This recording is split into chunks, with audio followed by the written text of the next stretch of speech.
So there's a little kickback against fillers right now. And it's not just everyday people scared to look unnatural in front of their friends or scared that their friends might know they had something done or think they're vain. It's actually the stars, and it's what's trending on social media is what ends up happening in real life. Social media is powerful. Take Ricky Martin. Recently, he was on an interview. He looked bloated, and a lot of people said, what doctor did that to him?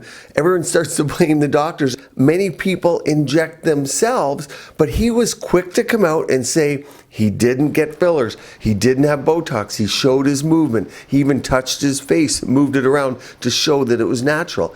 I did a complete video on it a few days ago. I said the same thing. It wasn't fillers or toxin.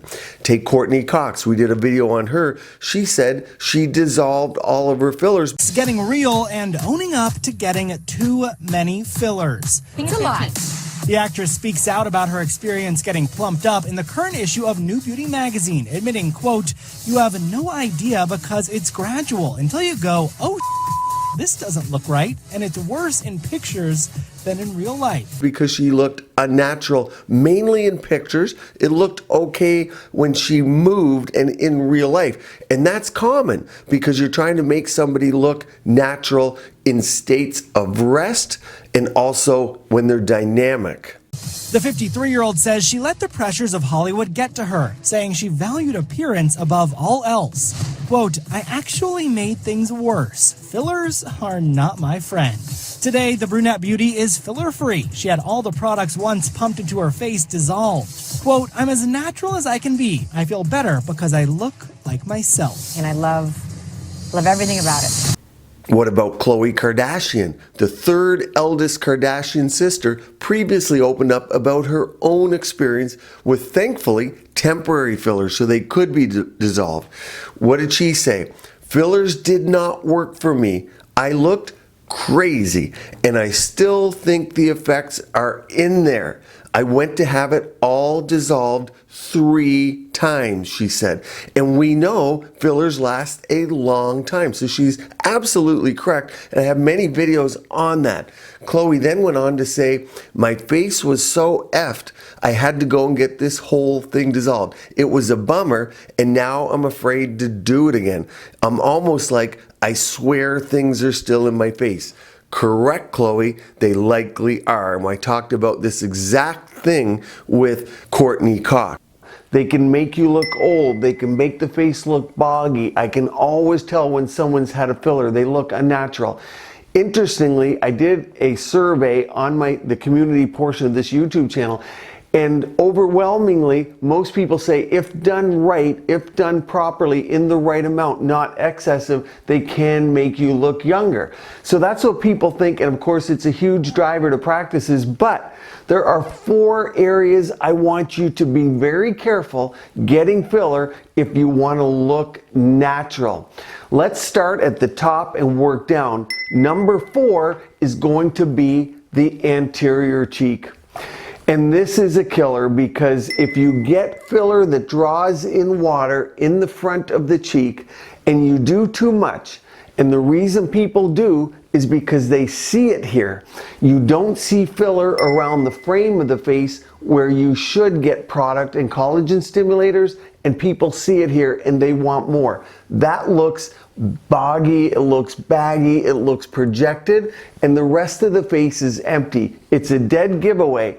And what's worse is if you get fillers that draw water in that aren't built for the mid-face, and some people are driven for money to get these, they look even worse. So be careful. That's number 4. Along those same lines is the under eye. It's one of the first areas to age people. So clinics are driven to fill that area because people demand it. I want my under eye filled, the under eye bags. And it can make people look tired. And the reality is, it's the most difficult area to fill, to look natural, especially if the skin is light colored, thin, and there's a herniation of that fat pad. And when it's filled and you can see the filler, or it waxes and wanes because it draws water in, it's a dead giveaway because the rest of the face looks natural. There are no fillers. And then you see this filler beneath the eye, and it says, I got filler. And a lot of people somehow don't see it. And it's why I do plasma eyes or PRF and versions thereof to add volume to tighten the skin. The last thing I want to put under an eye, if I can help it, is filler. So be careful with number 3. Number 2 is the lower face, the melolabial, the oral commissure, the RBF. A lot of people love it. And I had someone in the other day, very seasoned patient, looks natural, over 55 now, and the edges of the mouth were turning down. And I do inject it, okay, judiciously. And I injected it for her. And I got a text 2 days later. I know her fairly well, and I get the text. And you see from the patient, 2 or 3 days as an injector, you always get nervous. You see a text from someone because that's around the time they're going to see a problem. And we always worry about necrosis and bad things. So your heart rate goes up a little bit. And I open it up. Oh, doc, I love that. Whatever you did, what was the technique? And I did the droplet technique with the K pattern at the edge. And she loved it. The best thing she's ever done. And she spent thousands of dollars, and that's a $700 treatment. Because she saw it in the mirror. I don't want to do more than that, but she's going to come back in 2-3 months, go, I love that, I want more. And I'm going to have to say no, because we're widening the part of the face that's becoming wider as we age, and we have a triangle, and we want to be an inverted triangle. So filling this area can be a dead giveaway. You need to use a filler that does not draw water in, that's robust, that has G prime, that's long lasting, and you have to resist the temptation to overfill. What are some other options?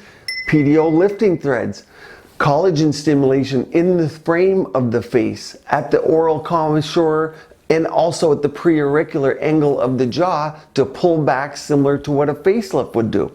So that keeps it natural, and combining those all together is natural. Now it's easier to grab, oh, here, give me another $700, I'll fill here. The right thing to do is fill here, get a thread, pull up, do the jawline, and now you're into $2,000 to $3,000. But that's the natural look, and as a practitioner, it's important. These are things I all teach on the virtual training on the AMIT, and many injectors around the country do this and are aware. Now you know number one most unnatural place to fill, especially if it's someone over the age of 40 or 50 and the rest of the face isn't rejuvenated, it's the lip. Because if the cheek isn't filled, or at least look good, if it's hollow up here, if there's sag at the nasolabial fold, if this is turning down and we inject the lip, it looks not only unnatural, it looks at a place, the rest of the face looks older, it doesn't fit with the beauty angles or the math of beauty that your practitioner goes by, and the frame of the face isn't addressed. It's a dead giveaway, but people want the lip. It still boggles my mind to this day, people who come in, I'll just use an average age, over 55, not much done, and want lip filler. It's fine in the younger person. It should not be overdone. It should not be made in a fashion that makes them look distorted. But lip filler can balance the face. But over the age of 35, 40, there's so much else to do, and the lip filler should be the last thing we do. So the lip filler is the number one area that can make you look unusual, especially if it's filler that migrates, that draws water in, that does not allow for a crisp vermilion border. What are some of the other options? We can put threads at the border. We can do plasma lip, PRF and PRF type products in the lip. Lip plumpers, topicals that have peptides in them are great for the lip to make it look not only rejuvenated, but remember the lip loses color. Fillers can help with the color a little bit, but platelet-rich fibrin and lip conditioners, lip plumpers are much better at creating that, helping with fine lines, and they're not fillers. You can avoid getting fillers. Lip fillers look great, but be mindful of those 4 areas. I put a complete playlist up here, things you can do at home to keep your skin and body beautiful, healthy, and vibrant.